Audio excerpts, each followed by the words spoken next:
Olá, sejam bem-vindos a mais uma videoaula do Instituto Monitor. Nosso assunto de hoje é o plano de marketing. Tópicos a serem abordados nesta aula: como montar um plano de marketing, o que deve conter. Ao término desta aula, você deverá ser capaz de montar um plano de marketing. Bom, plano de marketing, ele é o seguinte: guarde essas duas frases para você sempre pensar sobre elas quando você estiver fazendo um plano de marketing. A qualidade do produto está nos olhos do cliente. Não adianta você dizer que o seu produto tem a melhor qualidade do mundo. Se o cliente não perceber isso, ele não tem, o produto não tem. Por quê? Porque a qualidade é percebida pelo olhar do cliente. Só tem valor o que o cliente dá valor. Não adianta você querer cobrar R$1.000 porque o seu passador de slides é o melhor do planeta. Só tem valor aquilo que o cliente dá valor. Se o cliente não dá valor, você não vai vender por esse preço. Cuidado, isso é um ponto importante para você pensar no plano de marketing, porque você não pode fazer marketing e propaganda de tudo que você quer simplesmente porque você teve uma ideia. Existem vários regulamentos, exigências oficiais que você precisa sempre atender.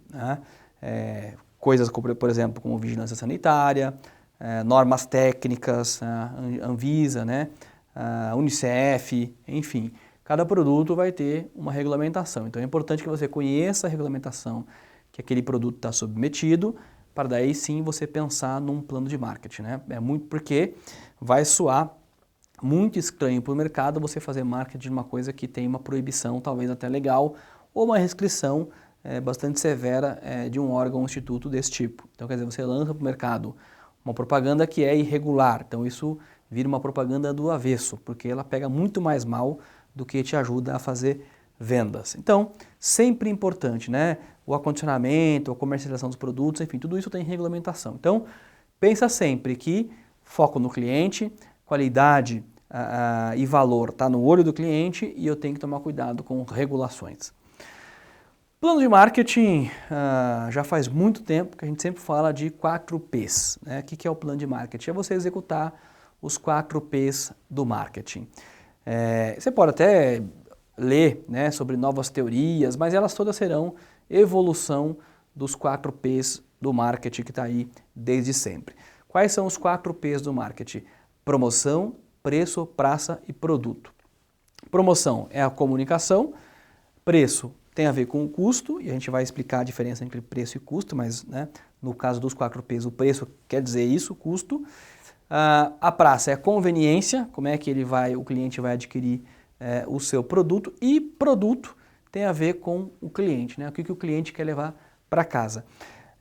Hoje a gente fala de praça com a coisa do e-commerce, redes sociais, enfim, a praça deixou de ser simplesmente a loja física, a praça hoje é virtual. E produto, a gente claro que também inclui serviço, mas o produto na realidade é o objeto da venda, então isso tem a percepção do cliente. Os 4 Ps, em relação ao produto, eu estou falando de utilidade. O que é útil tem valor, o que tem valor é útil. Essa definição de utilidade e valor vem da economia.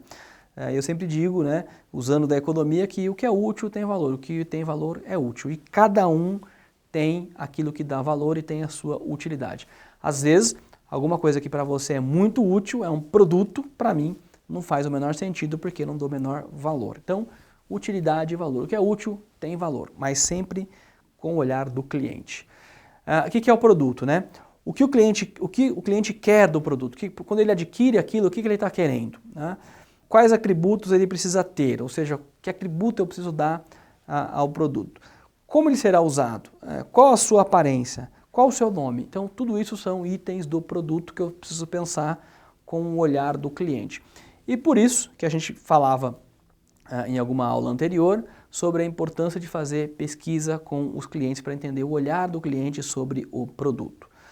O outro P é o preço. E o que é o preço? É valor percebido. Valor percebido, a gente dá o nome de preço, mas é valor percebido. Se você, por exemplo, torce para o time A e eu te der uma camiseta autografada do time B, isso não tem valor para você. Mas se eu der para você uma camisa do time A autografada por todos os jogadores do time A, que é o seu time, isso sim passa a ter valor. Então, A questão não é necessariamente o preço, a questão é o valor que o cliente atribui ao seu produto. Qual o valor oferecido pelo seu produto? Né? Já existem referências na sua área? O cliente é sensível ao preço? Como você será comparado? Então isso são perguntas que você precisa responder em relação ao preço. Praça tem a ver com disponibilidade, onde eu vou colocar o meu produto, como é que o cliente vai ter acesso ao meu produto. Então onde o cliente procura pelo seu produto, como você pode acessar canais de distribuição, qual o tipo de esforço de venda, onde seus concorrentes estão. Então isso é pensar em relação à praça, em relação à disponibilidade. Depois, promoção é divulgação, como é que eu vou divulgar o meu produto. Onde você vai anunciar o seu produto, qual o melhor momento para promover, qual o padrão de mercado para esse tipo de produto. E isso são perguntas que você precisa responder. Uma dica muito simples, se você conseguir responder essas perguntas que estão em cada uma desses 4 P's, você montou o seu plano de marketing. A parte de texto, se você responde essas perguntas, você tem um plano de marketing montado. Tá aí, é isso que deve conter num plano de marketing. Agora, é claro, a gente pode colocar mais conteúdo, né? Então, quando eu vou falar do mix de marketing, que são os 4 P's, então eu posso pensar, né, variedade do produto, qualidade, design, enfim, preço, né, preço à vista com desconto, promoção, a propaganda, a praça, enfim, eu preciso pensar várias possibilidades. Eu posso vender isso por um aplicativo, no smartphone, eu tenho que vender, fazer física, eu posso ter uma equipe de telemarketing que faz vendas também, enfim, eu posso usar as redes sociais, vai estar na nuvem, eu posso pensar vários jeitos de fazer, mas eu não vou fugir da execução dos 4 P's. E aí, entrando especificamente nos P's, produto. Você tem que vender o seu produto da melhor forma possível, mas sempre pensando no olhar do cliente. O seu produto, ao olhar do cliente, tem que ser uma Ferrari, né? Se ele olha o seu produto como uma Ferrari, ele dá valor, né? Tem que ser alguma coisa que tenha utilidade. Eu preciso olhar para o produto e olhar para o cliente e perceber que valor ele dará para o meu cliente. Então eu preciso falar bem, o máximo que eu puder, do meu produto para que o cliente se interesse por ele. Tem que chamar a atenção. Em relação a preço, preço é o quê? É o custo mais o lucro, né? Então o custo é, por exemplo, se eu vendo sapatos, qual que é o meu custo? É o custo de comprar o couro, da mão de obra que vai produzir esses sapatos. Então isso é meu custo. Imagina que eu paguei 60, tudo isso me custou 60. E eu digo que eu quero ter 40 de lucro. Então o meu preço de venda vai ser 100, porque 100 menos os 60 que é o custo, vai dar 40 de lucro. A grande questão é, o mercado aceita um sapato de 100 reais? O mercado que eu estou buscando aceita? E aí olha a importância de você ter feito uma pesquisa em relação ao cliente e entender o seu cliente. Porque não adianta oferecer um sapato de 100, onde o mercado só paga 60 num sapato. Você não vai vender. Então, talvez você precise achar um mercado que compre um sapato de 100 ou você precisa descer o seu preço. E aí entra um conflito. Por quê? Porque se te custou 60 produzir um sapato, não dá para você vender o sapato por 60, porque aí você teria lucro zero. E uma empresa que tem lucro zero não é viável. Então, o que eu preciso fazer? Eu preciso ajustar esse custo, né? E eu posso então fazer um benchmark com a concorrência. Será que o custo do meu concorrente é exatamente esse? Será que é diferente? O que ele faz de diferente que eu não estou fazendo, que o meu custo é maior? Pensa que isso é muito importante, porque quando você faz um plano de negócio e você apresenta, por exemplo, uma situação onde o seu custo é maior que o seu concorrente, você precisa justificar isso através do valor que você vai atribuir para ter esse custo maior. Por quê? Porque o investidor, quando ele olha isso, ele fala, por que eu vou investir nessa empresa que tem mais custo para ter talvez o mesmo lucro, se eu posso investir nessa outra que tem menos custo e, portanto, mais lucro? Então, tem que pensar sempre com esse olhar. O plano de negócio é feito para dizer se o meu negócio tem viabilidade. E viabilidade, lembra da definição lá na nossa primeira aula, viabilidade é vender por valor superior ao custo e que o cliente pague. Neste exemplo aqui, vendi por 100, custou 60, se o cliente me pagou o que ele vendeu, ótimo, porque eu tenho lucro e estou gerando caixa. Então isso mostra viabilidade. Então, preço é isso, é custo mais lucro, eu sempre preciso olhar se o meu preço está de acordo com o meu cliente e se meu custo está de acordo com a minha concorrência. Promoção. Promoção é onde eu vou contar para as pessoas sobre o meu produto. E por que é importante pensar tudo isso? Porque dependendo da estratégia que eu vou fazer, vai ter mais ou menos custo envolvido. Vai custar mais ou vai custar menos. Se eu for anunciar meu produto no intervalo da novela das 9, vai ter um preço. Se eu ofertar o meu produto na rádio local às 2 horas da manhã, vai ser outro custo que eu vou gastar. Porém, qual que é a audiência que eu vou conseguir? Onde vai ser melhor aplicado o meu dinheiro de promoção? Então, quando a gente fala de plano de marketing, também é onde faça sentido anunciar, mas também a que custo, né? Quanto eu vou investir em marketing, em propaganda. E aí tem uma lista de possibilidades que você pode usar. Propaganda em rádio, jornais e revista, que tipo de propaganda, né? Eu vou colocar o produto, eu vou colocar o logo da empresa, eu vou colocar um evento, enfim, como é que eu vou criar a promoção? Internet, redes sociais, eu vou oferecer amostras grátis, eu vou fazer mala direta, folhetos ou cartões de visita, eu vou criar catálogos, vou colocar um carro de som e faixa na rua para anunciar o meu produto, vou colocar brinde, fazer sorteio, eu vou dar desconto por volume comprado, né? A partir do segundo item, 10%, comprou 5, leva 6, coisas desse tipo. E participação em feiras e eventos, também é uma forma de propaganda. O que é importante você pensar em relação à promoção?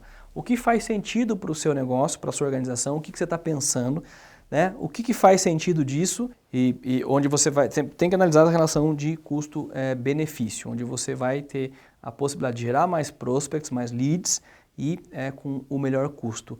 Aliás, eu recomendo você fazer o nosso curso de como se tornar um vendedor de sucesso, onde a gente fala desses conceitos de funil de vendas, de gerar prospects para gerar negócios. Então, isso tem a ver com a promoção também. Então, custo-benefício, sempre pensar em relação a isso quando você fala de promoção. Ainda de promoção, a gente tem os canais de distribuição, ou seja, como é que eu vou colocar o meu produto à disposição do cliente. Eu vou usar representante comercial, eu vou ter vendedor direto, vou ter televendas, eu vou ter associado de vendas. Tudo isso compõe um elemento importante, que é o custo da tua operação. Dependendo do que eu vou escolher para ter como possibilidade de distribuição, vai ter um tipo de custo. E aí é interessante, olha só como o plano de negócios te ajuda a responder se o seu negócio é viável ou não viável. Imagina o seguinte, se eu coloco lá que eu quero ter representantes comerciais. Então, o meu produto está montado, desenhei meu plano de negócio e eu quero ter 10 representantes comerciais. Quando eu olho a conta, e a gente vai ver como é que calcula isso no plano financeiro, eu vejo que a conta não fecha. Por quê? O volume que eu estou projetando de venda não paga ter 10 representantes comerciais. Talvez então eu tenha que ajustar o meu plano. Ao invés de ter 10, eu vou ter 7. Mas se eu tiver 7, eu não alcanço a meta de venda. Olha como é que começa a dar um loop, né? Por quê? Porque sem o vendedor eu não tenho a venda, sem a venda eu não consigo equilibrar os meus custos. Aí eu começo a testar. Então, eu não vou ter representante comercial, talvez valha a pena eu ter uma equipe de televendas, porque vai ter um custo menor e eu vou ter uma amplitude maior. Eu vou usar associados de vendas, então eu vou me associar com outras empresas que fazem vendas parecidas com a minha e vou comissioná-los. Olha que interessante, que as coisas começam a se conversar. Então, eu começo a olhar a minha estratégia e olhar o custo que vai ter para isso e vou, então, calculando para saber quando é que o meu negócio começa a ser viável. Olha que bacana você fazer um plano antes de executar, porque ele vai te dar essas respostas para você começar a operar com mais tranquilidade. E praça, né? Eu vou ter um ponto comercial, uma loja física, então quer dizer, onde eu vou colocar a minha loja? Onde o mercado vai comprar mais? Vai ter um lugar que vai ter mais fluxo de gente ou menos fluxo? Eu posso colocar uma loja de roupa de grife dentro de uma estação de metrô? Talvez não faça muito sentido, porque apesar do muito volume de pessoas que passam numa estação de metrô, essas pessoas não estão focadas num mercado de grife no seu dia a dia, de segunda a sexta ou de segunda a sábado ali, enquanto trabalham. Então, por mais que tenha volume, não vai gerar venda. Então, eu preciso ajustar, né, esse ponto comercial, onde eu vou ter a possibilidade de ter uma loja de roupa de grife, onde eu vou ter uma necessidade de uma loja que se realize através do volume de visitas que ela receba. Aí eu preciso pensar se eu vou adquirir esse imóvel, se eu vou fazer uma locação. E olha aí, se eu adquiro, eu invisto mais capital, tem toda a parte de documentação do imóvel. Se eu vou fazer locação, tem a parte de talvez ter que antecipar alguns aluguéis para garantir o aluguel do ponto, tem fiança envolvido, olha aí como é que você começa a pensar tudo isso antes de executar o seu negócio. Então, o contrato, né, de locação, o valor, quais são as cláusulas de reajuste que vão ter num contrato, a cláusula de saída, e se o negócio não der certo? Como é que vai ficar? Talvez o negócio não está funcionando e eu tenho uma cláusula que me restringe, vou ter que pagar uma multa altíssima para sair daquele ponto comercial. Então olha aí, eu preciso pensar em tudo isso e isso vai entrar também quando a gente falar de riscos e incertezas, né? Isso vai estar lá para a gente trabalhar. Tem cláusula de performance, de repente eu faço uma locação onde lá o aluguel mínimo é um valor fixo baixo e eu pago um percentual da minha venda. Talvez seja mais interessante eu pensar uma cláusula assim, porque eu estou começando um negócio, não tenho garantia que o faturamento vai ser alto e à medida que o negócio vai dando certo eu vou dando mais retorno para o dono do imóvel. É uma forma de você achar um jeito inteligente de conseguir otimizar o seu custo fixo. A documentação do imóvel, ele está legal, não está legal? Imagina que você faz a locação de um imóvel, faz uma mega festa de inauguração do seu negócio e no dia seguinte a prefeitura interdita o imóvel porque ele estava irregular. Olha aí o dano de imagem para o seu próprio negócio. Então, essas coisas precisam estar bem claras em relação à praça. Que tipo de negócio é possível no imóvel, né? De repente eu vou locar um imóvel que naquela área é restrita, não pode ter aquele tipo de comércio. Então eu preciso olhar na prefeitura se faz sentido, se eu posso ou não posso. A segurança, né? Eu estou num lugar que tem segurança, não tem segurança, de repente eu vou ter que ter gastos com segurança na porta, enfim, né? As pessoas vão conseguir chegar no trabalho naquele lugar, vai ser acessível. Eu estou próximo dos fornecedores, ou seja, para fazer a entrega da matéria-prima é um local estratégico, é fácil acesso, né? De repente o tipo de coisa que eu estou vendendo, eu só consigo comprar uma carreta, mas aí uma carreta não entra na rua que eu estou colocando o meu ponto, então eu preciso ajustar essas coisas todas, né? E se eu vou ter uma loja virtual, então eu preciso entender de marketing digital, e aí a história é gerar tráfego, né? Então eu preciso gerar visitas, que são os leads, para poder gerar negócio. Então aí já entra um outro tipo de abordagem, não é uma abordagem mais só da praça física, é a abordagem da praça também virtual. E aí, olha que interessante, hoje com o mundo da internet, as várias possibilidades, a gente fala de loja virtual, ou seja, o cliente pode comprar numa loja virtual, ele pode entrar na internet, fazer o cadastro e comprar o item. Então a gente está falando de praça, porque é um marketplace, ou seja, é o local onde ele faz a compra.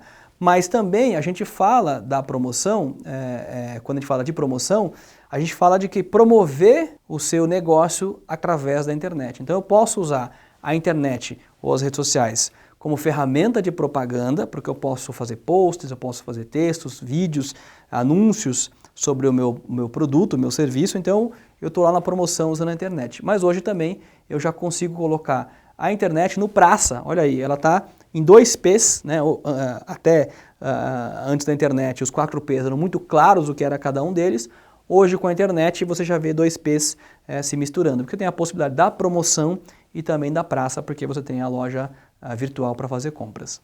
Chegamos ao final de mais uma videoaula do Instituto Monitor sobre o plano de marketing.